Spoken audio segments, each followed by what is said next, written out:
So I wanted to do a video on 10 tips for starting your press-on nail business.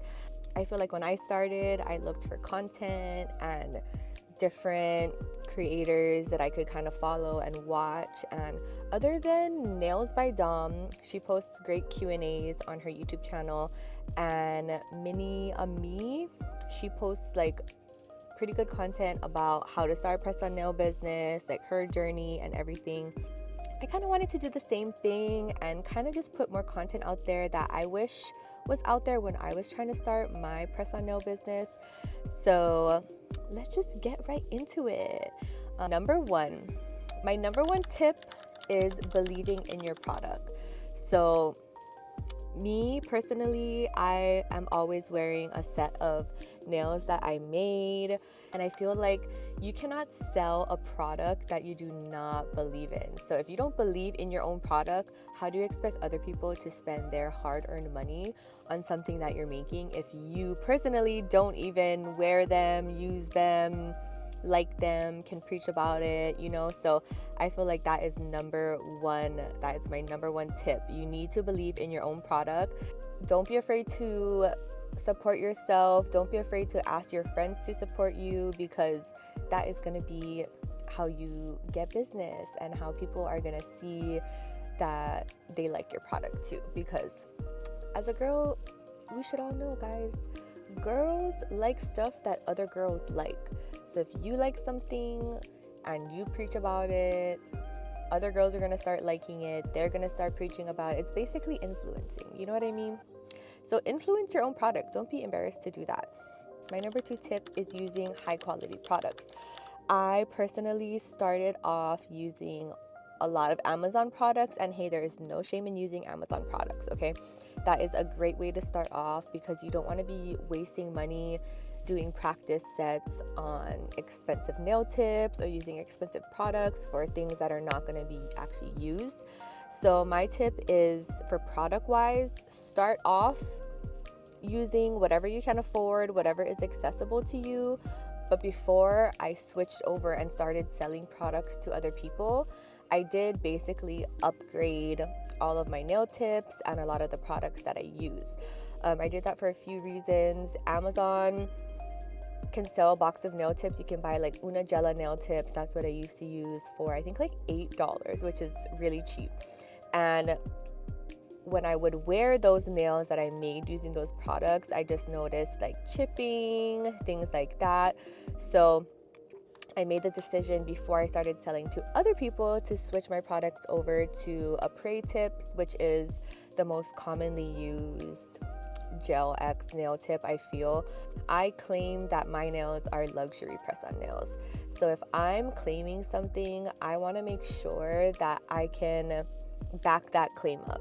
And not to be rude, and I love Amazon. I use Amazon products. I buy still a lot of stuff for my nail business from Amazon, but I don't want to claim that my nails are luxury nails if all the products I'm buying are $7 or less. So I like to buy high quality products so I can assure my clients that this is high quality, this is what I'm using. Like, I can show them, and they're not gonna go on Amazon and say, oh my gosh, these nail tips that I'm buying are $7 for a whole box of nails, but I'm paying $60 per set. So personally, I just like to use high quality products. It's better in the long run, for many reasons. So I just recommend using the highest quality products you can. And again, there's nothing wrong with Amazon. I still use some Amazon products, or if I need something for a special set, I'm gonna order it off of Amazon just because it's fast. But make sure that whatever you're claiming your business is selling, you're actually selling things to hold up those claims. Number 3 is gonna be the quality of your work. So for me, I practiced a lot before I started actually posting and selling nails. I feel like that is going to be a major tip, because again, I'm sorry, but if the quality of your work is not there, people are not going to want to purchase from you, because they're gonna find someone else who sells nails for a great price and the quality is there. And also, when you're posting on Instagram, the quality of your work will show through on your Instagram. And that will either bring in clients or deter people from ordering from you. So I think, if you're posting nails that you personally would not buy, how can you expect other people to want to buy nails from you? So that is my major number one tip, is to produce a quality product that people are gonna like. In this business of owning a press-on nail business, you really need to build the customer trust and trust with your clients, because you're offering a product that is not shown. Like, people are gonna DM you and say, hey, this is the set I want, can I buy it? And they're gonna pay you to make something and they don't even know what the final product looks like. So if you have quality work that they can look back on, like your portfolio, like I look at my Instagram as like a portfolio. So if they can look on your Instagram and see all of the quality work that you've done in the past, they're gonna have that trust for you that you're also gonna deliver quality results with the nails they're purchasing. Whatever you're putting out is something that you would also spend your hard-earned money on. I take this really seriously because I feel bad if I can't deliver or execute something that people are spending their hard-earned money on. Number 4, Instagram tips. This, I feel like, is very important as well, because your Instagram, or for me, my Instagram is my portfolio. I don't post nail sets on my website for people to look at just because I don't have the time right now, but eventually I would want to do that. So either one, make sure you have your work on your website for people to look at, or 2, on your Instagram so people can look at your previous work, and that way they can look back on your portfolio and know that you can deliver quality results, and that's something they want to invest their money into. I feel like I kind of already talked about this in my last tip, but it's all flowing together, guys. I kind of arranged the tips in a way that I could at least kind of flow them into each other. So Instagram, portfolio, content. Also with content on Instagram, make sure you're posting content as constantly as you can, because that's how people are going to see you. You're not going to be able to gain followers or find new clients if you're not putting yourself out there constantly. So I do try to post. I haven't been posting as much recently, but before, like last year when I was doing customs all the time, I would at least post my custom sets 2 to 3 times a week, and then try to get in a couple reels in there, or like other aesthetic nail pictures or something like that. So try to stay in front of your clients. That's the way you're going to be able to have more people see you. And the more people see you and your Instagram, the more chances you'll have of gaining a new client. With all of those Instagram things, that also goes into my next tip, and that is staying active and also not caring about views or likes. So personally, I don't really try to focus on the views I get on my reels or on my Instagram posts, or how many likes I get. Of course, if I do get a post, or if I do post something and I get like 8,000 likes or like 1,000 likes, of course that feels good for me, because I like to see people posting, or I like to see people liking my content. But at the end of the day, I post to post. I post to put something out there. I post to show my work. If people like it, that's great. I do keep track, or like a mental note of the things people like the styles people like, or anything like that. So I do believe that also staying active is so important to build trust with your clients, because and that's why I like to post a lot, like on my stories. I have some nail friends and they're on their Instagram stories talking every single day. And I love that, because if you're in this business and people are pre-ordering from you, I like to show that, hey, I'm active, like I'm working on nails, like I'm doing nails this weekend. So people know, like, okay, she did not just take my money and then disappear and fall off the face of the earth, you know? And I get you're busy doing, like, when you do have a lot of orders, it is busy and hard to post, but just post on your story, post that you're doing sets, post like your weekend, what you're gonna do this weekend, just so people know that you're there, you're doing nails, their nails are getting done, and they're not worried like, oh my gosh, she hasn't posted on her Instagram in a week, like, where's my nails?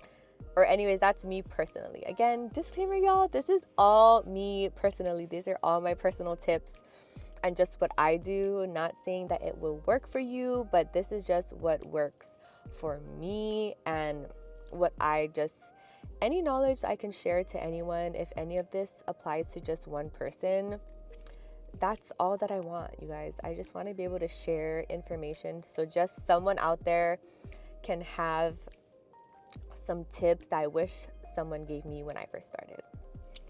Okay, moving on. Number 6, support system and marketing. So when I first started making press-on nails, my friend Anne, she created, because she also does nails, she created like a group chat on Instagram of other nail content creators and other press-on nail businesses, for us to send our content to and then support each other, because a lot with Instagram is engagement. So when you post, if people are commenting on your posts, that helps kind of feed your post to the algorithm and just helps your page like in general. So I do recommend finding some kind of support system, or even making friends on Instagram with other nail girls who are going to repost your content.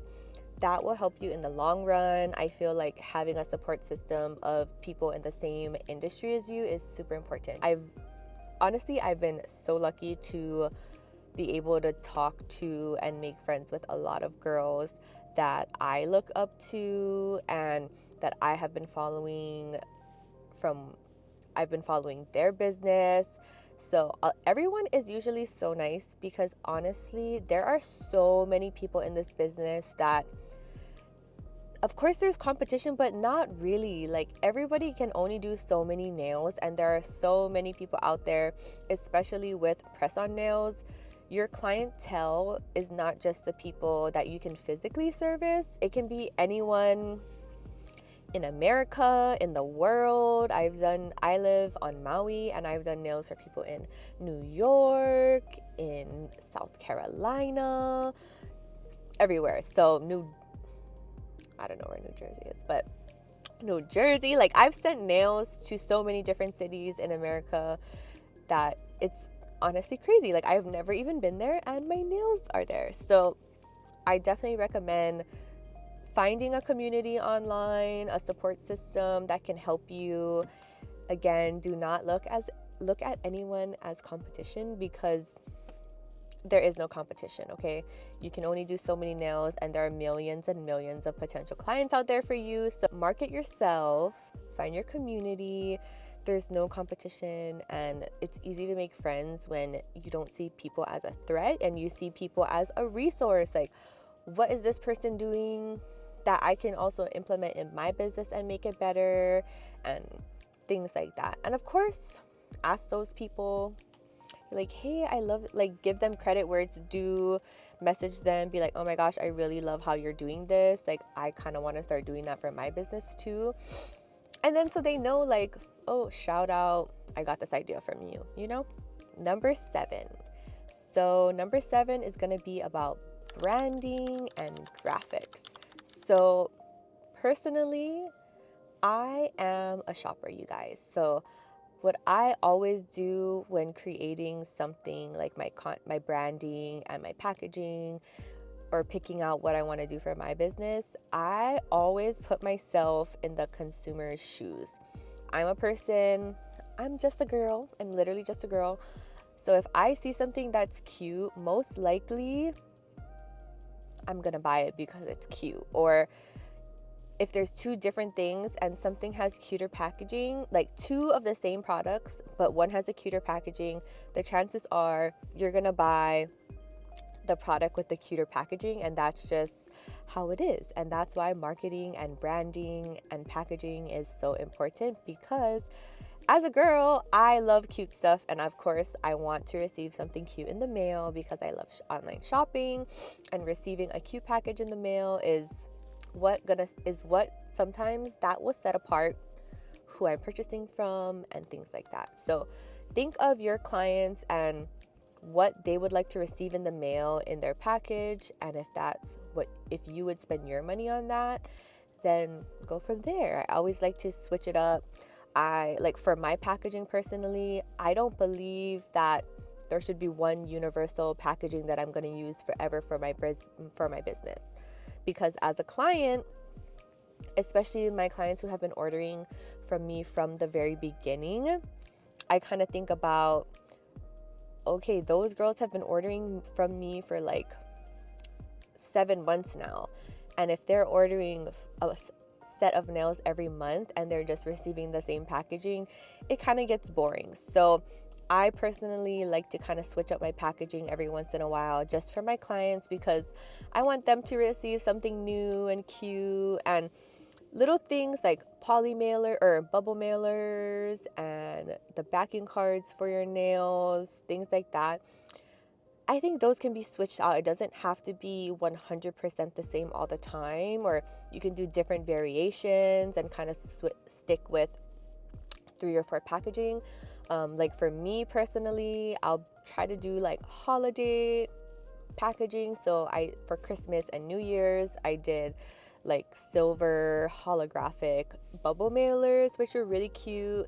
And then I've also done like white boxes, I've done brown boxes, I've done pink boxes with different kind of packaging on the inside. So that way, as a returning client, you're not always receiving the same thing.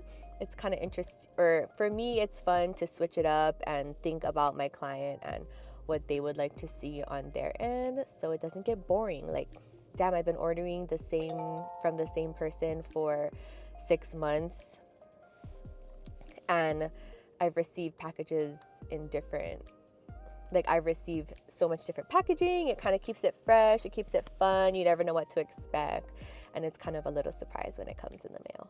I'm at Costco, guys, so before I go shopping, I'm literally making this video, so sorry if it feels like I'm rushing. I'm just trying to get this done so I could run my errands for the day. Okay, number 8, I have shapes and lengths. Personally, guys, when I started, I went full throttle. Okay, I literally bought every length in every shape that was available. Everything from stiletto to square. I have literally everything from extra short to long. Personally, if you're just starting out, what I would do is just start with the shapes that you like and the most popular shapes. So for me, almond, short almond, medium almond, coffin is a big seller. I also feel like you have to kind of look at your clients and where you're located to see what you think people are or is most popular for most people. Like personally, I do not like coffin, but a lot of my clients like coffin. My best friend that I do nails for all the time, she is a coffin girly, so of course I keep my coffin stacked because I know she's gonna want coffin nails. Extra short round is actually a popular size of mine, but I have not sold one stiletto nail set. I have not sold one set of stiletto nails at all. So my recommendation is, when you're first starting out, just purchase a few shapes and sizes that maybe ones that you like, or you know, if you have potential clients, what they're gonna like, and then just build from there. Wait till you start making sales, and then you have that money that you can reinvest back into your business. That is kind of what I did. I started out with like small and medium lengths, and then once I started gaining customers, I invested in some extra short shapes, and then later down the line I did invest in long lengths. But again, just do what's best for you and what you can afford, because realistically, almond, coffin, square, and round are the most popular. Like, I don't get a lot of stiletto orders, and short and medium are the most popular lanes. So people said they wanted long nails, but I ordered long tips and nobody bought them. So I'm still waiting on all the long girlies to show through, and I feel like I didn't really need to invest in that yet when I didn't have any orders. Like, a good way you could also do it is when a client contacts you and they want a long set of nails, you can just say, okay, like, I can bring in long, like, I don't have that currently, but I can bring it in. And then you can buy. Another thing I love with Apres Tips is that you can buy small boxes and big boxes of nails. So for the long nails that I purchased, I only purchased the half boxes because I didn't think a lot of people would be purchasing them. And I was right. So I just bought the small boxes, and I think they're $18, which isn't too bad, versus the full set of the full set of nail tips, which is $35, I believe. So just keep that in mind, guys. And also, another thing that I would mention about Apres Tips that I love is that you can do refill bags. So instead of having to buy a whole set or a whole new box of tips, you can just buy the refill bags, which will come in handy later down the line when you start to get more busy. Thing with